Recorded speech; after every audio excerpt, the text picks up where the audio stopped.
नमस्कार, I am Shivani Singh. So friends, कैसे हैं आप सभी? मस्त हो गए होता है यहाँ पे। और डियर फ्रेंड, जैसा आप सब जानते हैं कि हम कंटिन्यू प्रिपरेशन कर रहे हैं स्पेशल यूपी ट्रिपल एससी पेट एग्जाम 2025 की। और डियर फ्रेंड्स, यहीं पे टुडे हमारा सेशन है पॉलिटी यानी कि भारतीय संविधान। ओके, और देखो मैंने आपको यहाँ पे कल के सेशन में सर्वोच्च न्यायालय की थ्योरी देन यहाँ पे 30 क्वेश्चंस किए थे हमने सॉल्व। और मैंने आपको बताया था कि मैं उच्च न्यायालय की अलग से कंसेप्ट कराऊंगी, अलग से थ्योरी कराऊंगी यहाँ पे। और हम देखो टॉप 30 क्वेश्चंस भी करेंगे एमसीक्यू।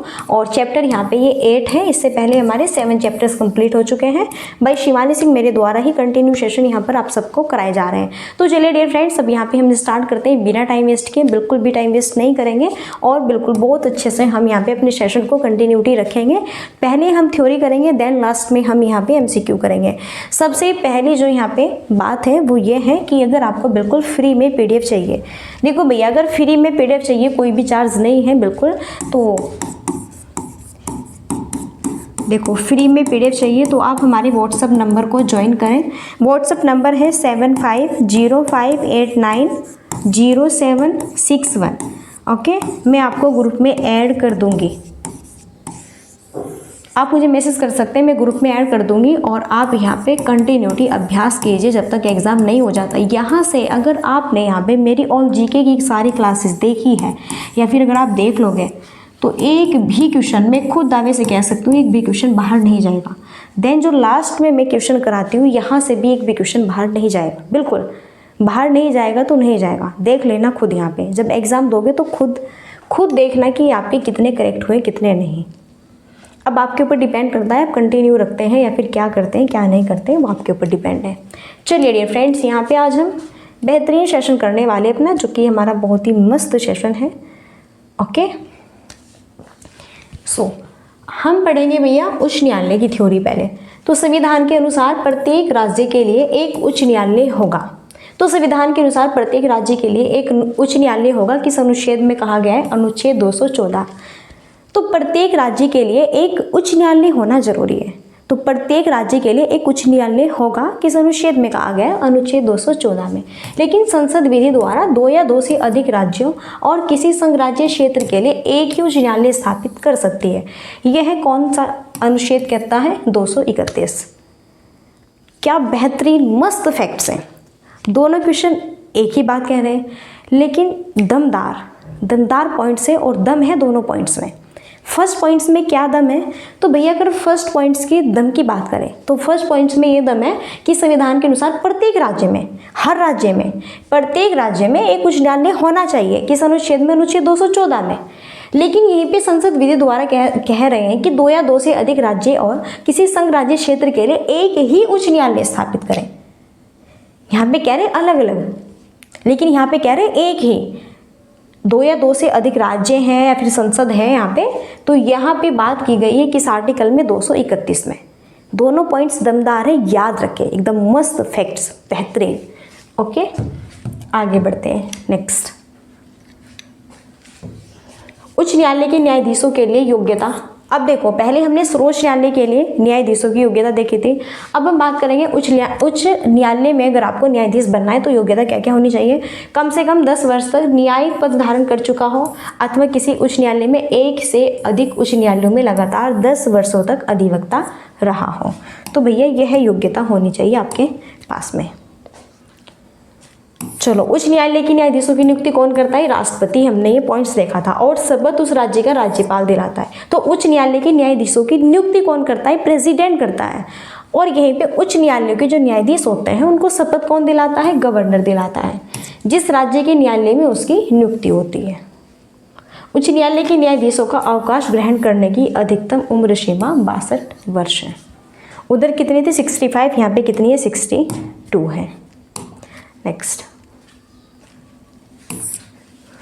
भारतीय उच्च न्यायालय अधिनियम 1861 अधिनियम के अंतर्गत कलकत्ता, मद्रास एवं बम्बई के उच्च न्यायालय स्थापित किए गए थे। तो मस्त क्वेश्चन, कलकत्ता, मद्रास और बम्बई के उच्च न्यायालय स्थापित किए गए थे आपके किस अधिनियम के तहत? भारतीय उच्च न्यायालय अधिनियम 1861 के तहत। पॉइंट्स दमदार हैं, मस्त पॉइंट्स है, याद रखें। ओके, पॉइंट्स में क्या है? दम है, मस्त है, याद रखें। जो कलकत्ता, मद्रास और बम्बई उच्च न्यायालय हैं ये स्थापित किए गए थे किस अधिनियम के तहत? तो भारतीय उच्च न्यायालय अधिनियम 1861 अधिनियम के तहत में। नेक्स्ट, उच्च न्यायालय के न्यायाधीशों की नियुक्ति के लिए राष्ट्रपति, सर्वोच्च न्यायालय का मुख्य न्यायाधीश तथा संबंधित राज्य के उच्च न्यायालय के मुख्य न्यायाधीश और संबंधित राज्य के राज्यपाल से परामर्श करता है। ये अभी पॉइंट्स हमने बैक देखे थे, ठीक है। शपथ कौन दिलाता है? गवर्नर दिलाता है। नियुक्ति कौन करता है? प्रेसिडेंट करता है। किसी न्यायाधीश को एक उच्च न्यायालय से दूसरे में स्थानांतरित करने का अधिकार भारत के राष्ट्रपति को है। अगर किसी न्यायाधीश को एक उच्च न्यायालय से दूसरे उच्च न्यायालय में स्थानांतरित करना है, भेजना है, तो यह अधिकार किसके पास है? भारत के प्रेसिडेंट के। उच्च न्यायालय के न्यायाधीश को विशेष बहुमत से पारित संसद के प्रस्ताव पर राष्ट्रपति हटा सकता है। किसी राज्य के उच्च न्यायालय के न्यायाधीशों के वेतन तथा भत्ते संबंधी राज्य की संचित निधि पर पारित होते हैं।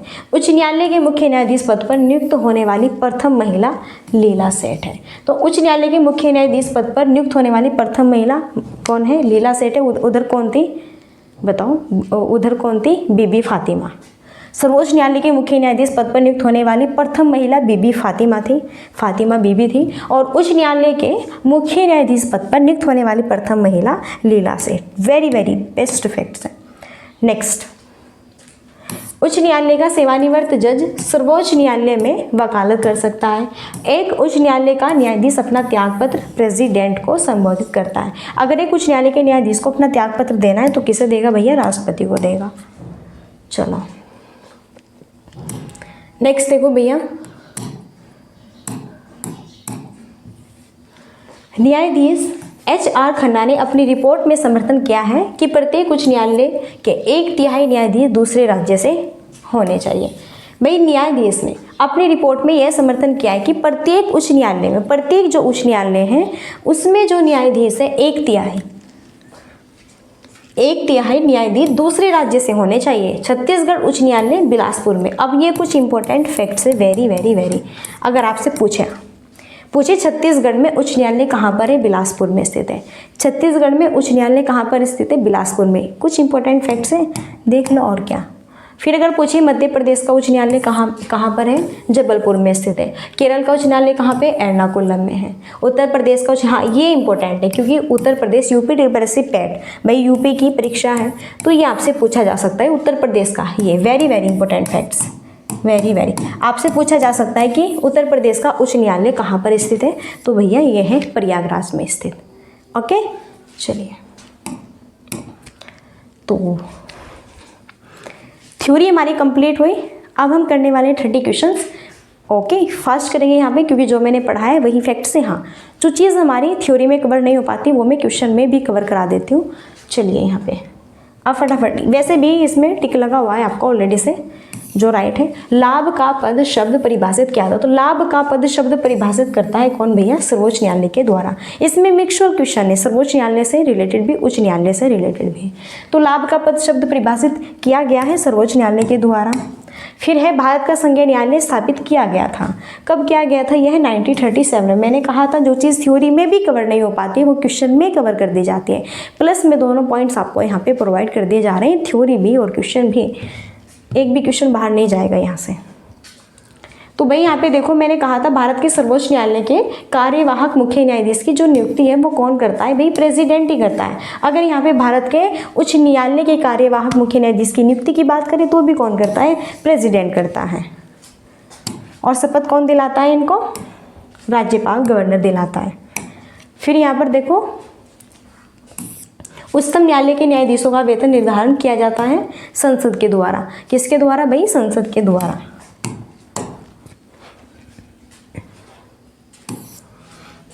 केंद्र तथा राज्यों के विवादों का समाधान करना भारतीय सर्वोच्च न्यायालय के जिस क्षेत्राधिकार के अंतर्गत आता है वह है यहाँ पे प्रारंभिक क्षेत्राधिकार। वेरी वेरी इंपॉर्टेंट क्वेश्चन है, बहुत बेहतरीन फैक्ट्स है। आगे बढ़ते हैं, गजब का क्वेश्चन है और ये क्वेश्चन हमने थ्योरी में भी कवर किया है।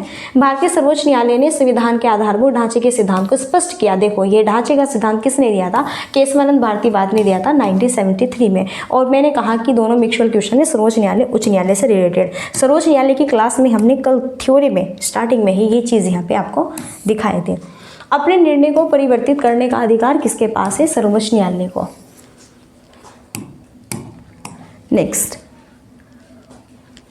भारत में संविधान की मूल संरचना बुनियादी ढांचा के सिद्धांत का स्रोत है न्यायिक व्याख्या। क्या है? न्यायिक व्याख्या है। इनके सामने टिक लगा हुआ है, सो बेस्ट आंसर यहाँ पे ऑप्शन सी है। नेक्स्ट है, जनहित याचिका की स्टार्टिंग की गई, ये न्यायिक पहल के द्वारा। जनहित याचिका very very important, PIL public interest litigation. तो जनहित याचिका इसकी स्टार्टिंग की गई है न्यायिक पहल के द्वारा। नेक्स्ट है, भारत में न्यायिक सक्रियता संबंधित है। तो भारत में जो न्यायिक सक्रियता है किससे संबंधित है? जनहित याचिका से ये संबंधित है। Wow, best.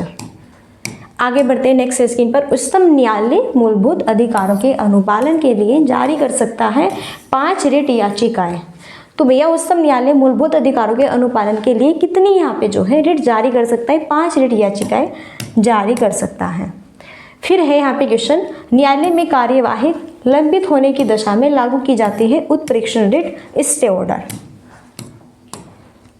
नेक्स्ट, जब सर्वोच्च न्यायालय किसी व्यक्ति अथवा संस्था को उसके दायित्व के निर्वहन हेतु लेख जारी करता है तो उसे क्या कहते हैं? परमादेश। ये इनका आदेश है, परमादेश लिख करके राइट करके जब यहाँ पे उनका आदेश किया जाता है तो उसे क्या कहते हैं? परमादेश कहते हैं सर्वोच्च न्यायालय में। भारत के उच्चतम न्यायालय की संपूर्ण कार्यवाही अंग्रेजी भाषा में होगी, यह विदित है भारतीय संविधान की धारा 348 के द्वारा। D option right. उच्चतम न्यायालय के न्यायाधीशों के वेतन तथा भत्ते पारित किए जाते हैं और ये किए जाते हैं, हमने थ्योरी में भी देखा था, भारत की संचित निधि से। कितने होने चाहिए, कितने नहीं होने चाहिए, सारी चीज़ें कौन कवर करता है? भारत की संचित जो निधि है वह कवर करती है। भारत के उच्चतम न्यायालय के न्यायाधीशों की संख्या में वृद्धि की जाती है संसदीय अधिनियम के द्वारा। तो भारत के उच्चतम न्यायालय के न्यायाधीशों की संख्या में कैसे वृद्धि कर सकते हैं? तो ये संसदीय अधिनियम के द्वारा की जाती है। ओके। उच्च न्यायालय में अपर और कार्यकारी न्यायाधीशों की नियुक्ति राष्ट्रपति के द्वारा की जा सकती है, परंतु ऐसी नियुक्ति की अवधि 2 वर्ष से अधिक नहीं होगी। नेक्स्ट, संविधान की व्याख्या से संबंधित सभी विवाद सर्वोच्च न्यायालय के पास लाए जा सकते हैं और ये इसके प्रारंभिक क्षेत्राधिकार के अंतर्गत संविधान की व्याख्या से संबंधित सभी विवाद सर्वोच्च न्यायालय के पास में लाए जा सकते हैं। इसके प्रारंभिक क्षेत्राधिकार के अंतर्गत रख के तब आप इसको जो है वापस तब जो है आप इसे न्यायालय के पास में ला सकते हैं। वह न्यायालय जिसमें एक तथर्थ न्यायाधीश नियुक्त करने का प्रावधान है और भाई वो है सर्वोच्च। देखो सर्वोच्च न्यायालय में तो तथर्थ नियुक्त करने का अधिकार है, उच्च न्यायालय में नहीं है, सर्वोच्च न्यायालय की बात की है। भारतीय संविधान का संरक्षक तथा नागरिकों के मौलिक अधिकारों का रक्षक कौन है? न्यायपालिका है। नेक्स्ट, बेस्ट क्वेश्चन एकदम मस्त, ठीक है। भारतीय संविधान का वह अनुच्छेद जिसमें केंद्र शासित प्रदेशों के लिए उच्च न्यायालय का प्रावधान है और वो है यहाँ पे आर्टिकल 241। वर्तमान में भारत में उच्च न्यायालयों की संख्या, तो वर्तमान में भारत में उच्च न्यायालयों की संख्या कितनी है? 25 है। कितनी है? 25 है। सबसे अधिक बेंच है गुवाहाटी उच्च न्यायालय की। सबसे अधिक बेंच कहाँ पे है? गुवाहाटी में है उच्च न्यायालय की। बॉम्बे, मद्रास और कोलकाता में उच्च न्यायालयों की स्थापना हुई, मैंने कहा था ना, और यहाँ पे किस अधिनियम से वो बताया था, है ना, तो 1861 में हुई थी। बेस्ट। उच्च न्यायालय के सेवानिवृत्त जज की पेंशन दी जाती है भैया भारत की संचित निधि से। नेक्स्ट है, व्यक्तिगत स्वतंत्रता के लिए उच्च न्यायालय जारी कर सकता है बंदी प्रत्यक्षीकरण रिट। बिल्कुल 5 रिट जारी कर सकता है, ये भी हमने पढ़ा था, है ना।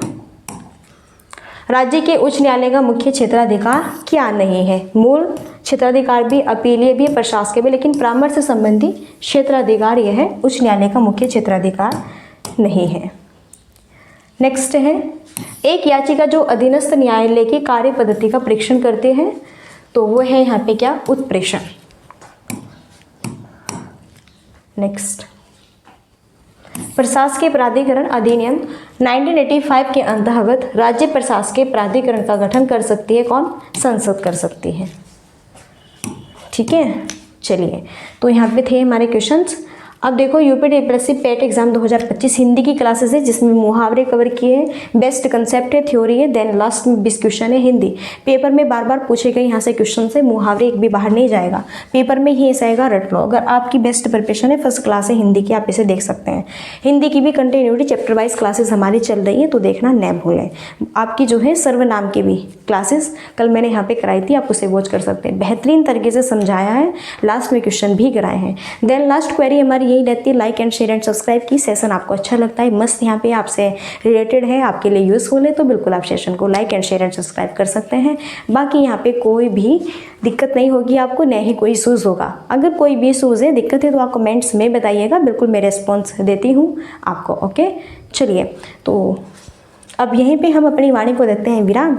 बस यही था भैया, है ना। तो बिल्कुल जाते जाते दो बात कहूँगी, अगर मैंने वीडियो में कोई भी गलत बात आपसे कही है, फिर कुछ गलत मैंने बोला हो, तो बिल्कुल मैं तहे दिल से आपसे सर झुका के माफ़ी चाहती हूँ, क्योंकि आप आने वाले इन फ्यूचर बहुत अच्छे टारगेट पे आप जॉब करेंगे, काफ़ी अच्छे पद आप हासिल करेंगे, तो बिल्कुल। तो चलिए यहीं पे हम मिलते हैं नेक्स्ट सेशन में, और तब तक के लिए so thanks for watching, keep study and bye bye, take care, Jai Hind, जय भारत, नमस्कार।